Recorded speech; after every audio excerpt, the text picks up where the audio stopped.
Sebenarnya banyak mengatakan wira swasta itu kan membutuhkan mental, jiwa yang kuat. Ya memang itulah, karena kita namanya wira swasta itu wajib dicoba, wajib dijalankan. Nah di situ yang banyak pengalaman yang saya dapatkan itu. Intinya kalau wira swasta tuh kita mau terus belajar gitu Pak. Belajar, mencari tahu. Jika ada usaha mama sekali gagal, sebaiknya jangan langsung kita putus asa gitu. Karena dari situ kita ada proses belajar. Gitu. Bagaimana caranya kita mencari tahu ini kenapa kok bisa sampai gagal? Apa yang telah kita lakukan salah di mana gitu kan? Itu harus ada proses perbaikan lah. Makanya kenapa saya selalu bilang ke teman-teman, saya sangat menghargai proses. Suatu proses itu tuh sangat berharga gitu. Karena tidak mungkin seorang anak bisa langsung berjalan bahkan berlari gitu kan. Dia merangkak, jatuh dan lain-lain. Dan khusus ke peternakan gitu Pak. Memang di dunia peternakan lebih khusus lagi ke sapi dan kambing itu kan kita punya market yang cukup baik, cukup besar, yaitu market Idul Adha. Yang saya lihat jika setiap tahun bukannya tambah turun, bahkan tambah naik, dan harganya bukan tambah turun, tambah naik juga. Nah ini bagi teman-teman semua yang melakukan proses wira swasta, kita bagaimana caranya memperkuat mental. Mungkin orang-orang hanya melihat dari sisi luarnya gitu. Mungkin kalau kita berhasil diagung-agungkan, kalau jelek ataupun gagal direndahkan gitu Pak. Tapi itu kembali lagi, itu semua adalah proses gitu Pak. Bagaimana caranya kita mau terus belajar, yakin dengan apa yang telah kita jalankan gitu Pak.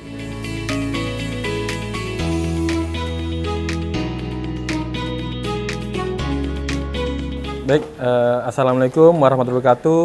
Nama saya Nanang Sugiarto, selaku owner dari Nusaku Indonesia. Kebetulan kami memiliki usaha bergerak dalam bidang agro peternakan yang berletak di kandang di Tajur Halang, Bogor.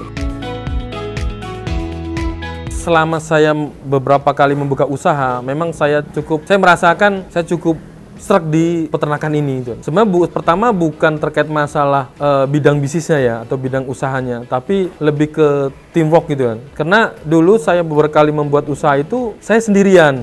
Saya merasa kalau mama kapasitas kecil itu saya mungkin mampu saya untuk berpikir dan lain-lain. Tapi di saat sudah berkembang itu banyak kesalahan-kesalahan saya, ya mohon maaf, kita sebagai manusia kan punya ambisi gitu kan. Akhirnya beberapa ambisi itu yang membuat itu jadi bumerang bagi saya gitu, bagi usaha saya. Contoh, mungkin kami tidak mampu untuk memproduksi suatu produk yang banyak karena ya mendapatkan kepercayaan dengan kuantiti yang cukup besar. Waktu itu cukup megang beberapa perusahaan-perusahaan besar gitu kan. Akhirnya ya dengan kendala modal dan lain-lain itu akhirnya itu saya gali lubang tutup lubang, akhirnya jatuh juga gitu kan itu. Sebenarnya itu saya sampai berkonflik dengan keluarga ya. Saya 5 bersaudara, saya anak terakhir gitu. 4 bersaudara saya itu semuanya kerja dengan, ada yang pegawai BUMN, ada yang PNS, ada yang di kerjaan perusahaan swasta gitu kan. Mungkin namanya orang wira swasta kan ada naik turun gitu. Nah mereka tidak mengenal itu gitu kan. Karena itu dikena gali lubang tutup lubang, ujungnya adalah saya sampai menjual rumah keluarga gitu. Saya meminta ke orang tua untuk dijualkan itu karena utang saya cukup numpuk gitu kan, untuk menyelesaikan tanggungan gitu kan. Nah itu yang ya gimana ya, saya cukup terpuruk gitu kan, keluarga ataupun saudara-saudara saya kurang menganggap saya lah ataupun saya ini biang masalah gitu kan. Tapi saya tetap optimis, memang saya menghargai suatu proses gitu loh. Saya sampai mengatakan ya inilah wira swasta gitu kan. Kita punya niat, kita umpama mau jualan telur, umpama perhitungan kita beli telur seharga 10.000.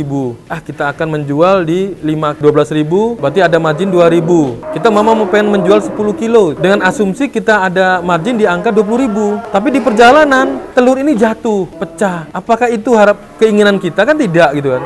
Tapi ya itulah, saya tetap bagaimana caranya, saya harus membuktikan gitu kan, bagaimana pilihan saya ini benar gitu. Saya sampai mengatakan, ya alhamdulillah ya, saya tidak merokok, saya tidak melakukan hal-hal yang menyimpang lah, seperti judi atau narkoba dan lain-lain. Tapi ini memang proses gitu kan. Tapi saya berusaha untuk tetap ikhtiar. Saya merasa mungkin wira swasta itu jiwa saya gitu. 1 tahun saya sebagai driver online, itu saya driver online tuh, 1 tahun. puncak kenapa akhirnya saya dikenalkan oleh sapi itu adalah di saat puncak-puncak lockdown waktu itu ya. Narik itu hidupin aplikasi biasa langsung dapat itu enggak. Akhirnya saya diajak, kebetulan dekat rumah saya itu ada suatu peternakan gitu. Saya diajak gitu. Saya mau ikut tuh karena ada waktu luang banyak gitu loh. Saya nggak narik dan lain-lain. Akhirnya dari situ saya diajak ke beberapa kandang. Itu kebetulan mereka ngobrol, ya saya cuma hanya mendengarkan gitu kan. Saya sama sekali tidak tahu ini jenis sapi Limousin, Simmental dan lain-lain. Nah dari situ saya sering kena waktu banyak luang, akhirnya saya coba ikut sering main ke kandang. Kebetulan di kandang itulah. Nah kandang itu bagus Pak, di dekat rumah saya itu kandang itu bagus, tapi kosong.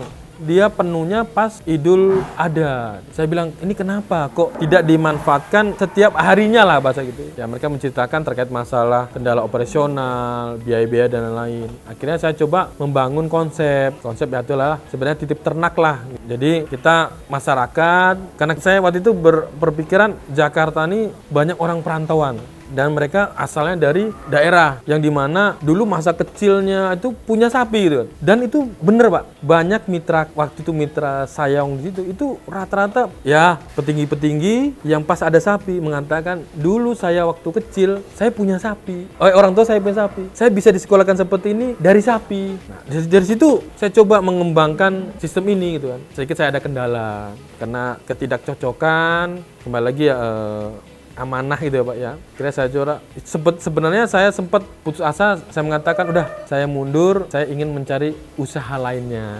Karena beliaunya merasa sungkan dengan saya, tetangga saya, udah kita cari kandang, kita sewa. Kebetulan ada kandang kecil di sana. Nah, itu saya coba belajar. Saya dari satu sapi, Pak. Saya satu sapi punya saya dan ada sekitar 15 ekor punya mitra gitu loh, partner gitu. Karena saya waktu itu saya merasa gini Pak, mama saya punya uang 100 juta. Saya kalau beliin sapi paling cuma dapat 1 atau 2. Karena kan sisanya untuk biaya operasional.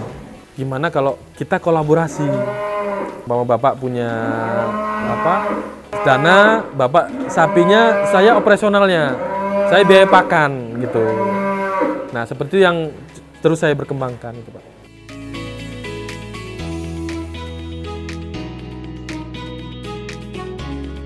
Saya jujur Pak, saya di pas berawal ternak itu saya tidak tahu jenis Simmental, Limousin. Saya diajarkan gini, kalau Limousin itu coklat semua. Kalau Simmental itu dia pakai kaos kaki. Kakinya 4 putih, kepalanya putih. Kalau Pegon, moncongnya hitam. Kalau PO itu putih gitu. Itu baru saya belajar itu Pak. Baru bahasanya saya pegang arit dan lain-lain. Kembali lagi kan rasa ingin tahu saya lah gitu kan.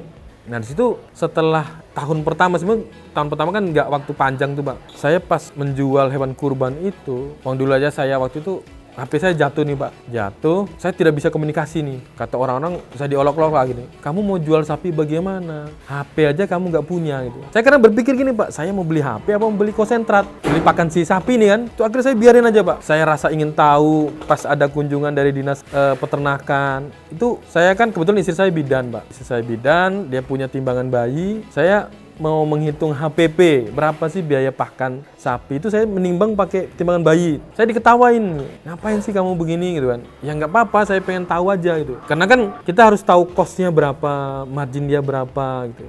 Nah dari situ pas di selepas Idul Fitri baru saya beli HP itu Pak. Saya itu masih ingat lah, HP yang 700.000 lah itu, Samsung yang 700.000. Saya buat posting gitu kan. Pertama saya nggak pede gitu. Terus saya posting, akhirnya banyak yang datang. Dan lebih saya pede lagi, sapi saya itu ditawar-tawarin gitu Pak. Jadi ada yang datang gitu mengatakan, ini sapi masnya ya gitu kan. Karena saya juga ditawarin gitu kan. Itu saya merasa, kenapa kok mereka mau menawarin sapi-sapi saya ke orang lain gitu kan. Apakah sapi saya ini baik, bagus gitu. Menurut saya sih biasa aja sih gitu kan. Gitu. Nah dari situ yang membuat saya tambah yakin gitu kan. Baik, saya dikenalkan dengan sapi itu tahun 2020 Pak. Pandemi itu, pas pandemi itu 2020, karena waktu itu juga saya yakin dengan sapi itu adalah di saat katanya perekonomian hancur karena pandemi, tapi permintaan kurban meningkat. Itu yang saya belum tahu apa, saya diminta untuk belanja sapi itu. Saya bilang lah, saya sampai di pasar sana bagaimana gitu kan. Akhirnya dikatakan ya itu tadi jenis-jenis sapi dan lain-lain. Setelah saya melewati tahun pertama itu, saya coba mau mengembangkan bagaimana caranya saya memiliki kandang sendiri gitu Pak. Akhirnya saya coba nyewa lahan, terus saya bangun kandang. Saya coba membangun ini Pak. Apa ya, konsep saya tuh bagaimana caranya orang-orang tuh nyaman ke tempat saya, nyaman ke kandang saya. Tidak cuma hanya sekedar sapi yang kita rawat dengan baik, tapi kandang yang menurut mereka baik lah, nyaman, pasti terawat gitu kan. Akhirnya saya coba membangun kandang kecil Pak. Waktu itu saya kan orang sales juga lah gitu kan. Bagaimana caranya saya tidak terlalu banyak negosiasi lah dengan orang atau menjelaskan orang tentang produk saya. Saya coba membangun kandang yang ya cukup baik lah gitu kan. Saya coba tata dan lain-lain. Itu banyak yang mencibir gini. Kamu ngapain? Tanah kamu sewa, kandang kamu bagusin. Kalau mama seandainya nanti ini kamu tidak lanjut, ini kamu pasti rugi gitu. Tapi saya bilang enggak lah. Dengan apa? Asumsi saya adalah saya berharap tuh apa? Orang datang langsung terkesima dengan kandang saya dulu nih. Wah, ini kandangnya ketata, bersih. Ini pasti sapi-sapinya terawat gitu. Jadi saya tidak perlu banyak menggombali si konsumen saya gitu. Dan alhamdulillah pemikiran saya itu berjalan gitu Pak, atau terrealisasi lah. Waktu itu saya hanya melalui status WA lah gitu kan. Saya bilang ke ABK, tolong dipasang status, saya ke Facebook. Akhirnya banyak yang datang, banyak yang berbondong-bondong mau bergabung jadi mitra. Nah di tahun 2021 saya bertemu dengan seseorang itu awalnya dia ingin mengambil konten itu Pak, konten terkait riba. Karena kebetulan kan konsep saya kan ya insya Allah kan saya tidak minjam di bank gitu. Kita konsep kemitraan gitu. Akhirnya beliau membangun suatu sistem. Itu akhirnya kita kolaborasi Pak. Tadinya kita mau sampai ke arah aplikasi lah gitu. Dia ayo kita coba kolaborasi untuk membangun satu ekosistem tapi dengan sistem gitu. Kayak mau peternakan, kita harus membangun sistem. Itu alhamdulillah diterima oleh masyarakat. Nah, di saat itu kita punya kapasitas kandang tuh cuma di angka 50 ekor. Di saat itu kita sudah full di sekitar 4 bulan lah kata teman saya itu ya. Ini kayaknya kita kurang nih itu. Khawatir kalau ini sistem ini berjalan, kita akan kewalahan nih untuk kandang. Yaudah, ayo kita bismillah kita cari lahan. Nah dari situ kita cari-cari, awalnya kita sewa, ya bayarnya juga mintanya nyicil itu. Mama setahun, mama 40 juta, bisa nggak di DP dulu 10 juta, nanti kalau ada uang kita bayarkan lagi gitu kan. Nah itu yang akhirnya dapatlah di tempat ini gitu. Dengan alhamdulillah dapat orang baik yang mau membantu, akhirnya kita coba ngembangkan gitu.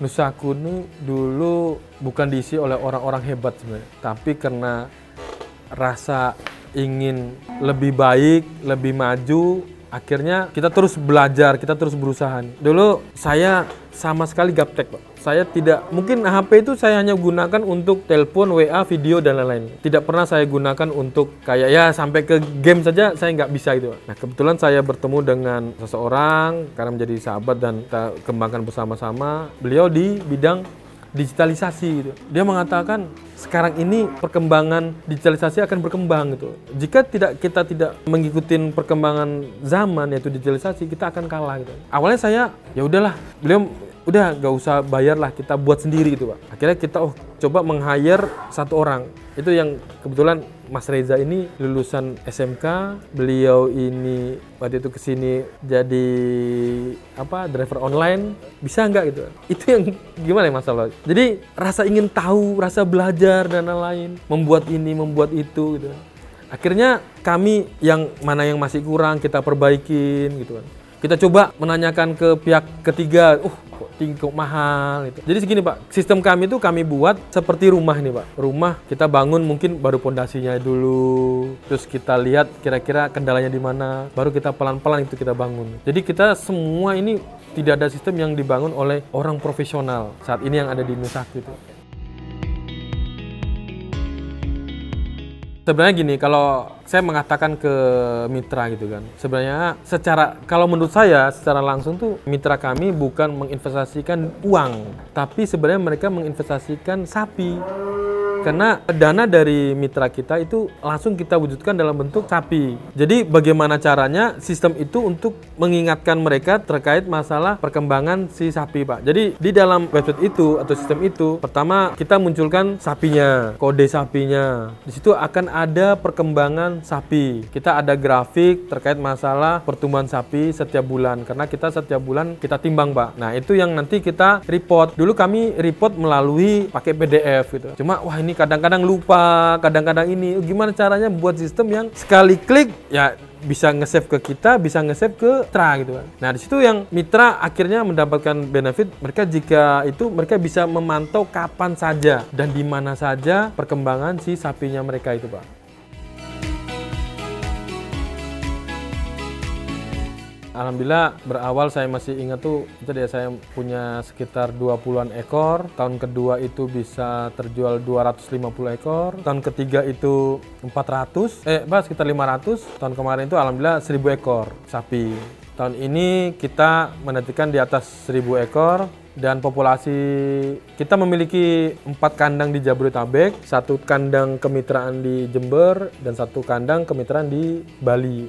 Kebetulan Jember dan Bali itu untuk kita mengumpulkan sapi-sapi, Pak. Kita kan ada sapi dari Jawa dan sapi dari Bali. Untuk total semua kapasitas kandang ini itu di atas 1000 ekor. Dan populasi di Jabodetabek sekarang sudah sekitar 500 sampai 600 ekor, Pak. Dan sampai saat ini alhamdulillah udah terbooking sekitar 300 ekor.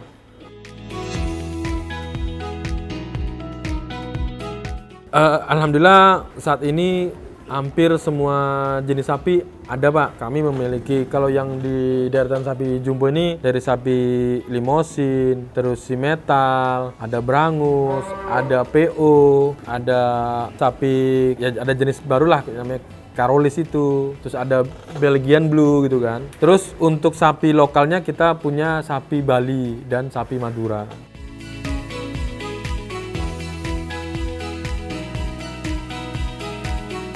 Bisa melalui website kami atau kami juga punya katalog digital namanya solusikurban.co.id gitu. Itu bisa di situ, itu akan kita dengan sistem itu kan kita pengen mempermudah calon konsumen sebelum survei itu sudah melihat data sapi-sapi itu data real time, Pak. Jika umpama saat ini masih muncul di katalog itu berarti masih tersedia. Jika tidak muncul itu berarti sudah sold out itu.